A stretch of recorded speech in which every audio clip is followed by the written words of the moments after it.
কি টাইটেল দেখে তোমরা ভয় পেয়েছো যে অ্যাডমিন আপু কি হয়েছে? মূলত আমার কিছু হয় নাই। রিসেন্টলি আমার সাথে তোমাদের মতো একটা মেম্বারের খুব ভালো একটা আন্ডারস্ট্যান্ডিং হচ্ছে কয়েকদিন ধরে।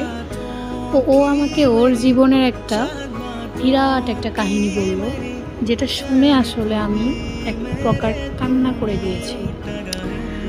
মানে একটা মানুষের লাইফে এত পরিমাণ কষ্ট মানুষ বেঁচে থাকে কিভাবে আমি জানি না, যদিও বা আমি সেই পরিস্থিতিতে যাই নাই।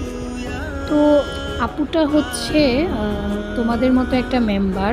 আপুটা আমাকে একদিন কান্না করে বলছে যে আমার সামান্য একটা ভুলের কারণে আমার স্বামী পরকীয়ায় আসক্ত হয়ে গেছে, আমার স্বামী পর নারীতে আসক্ত হয়ে গেছে।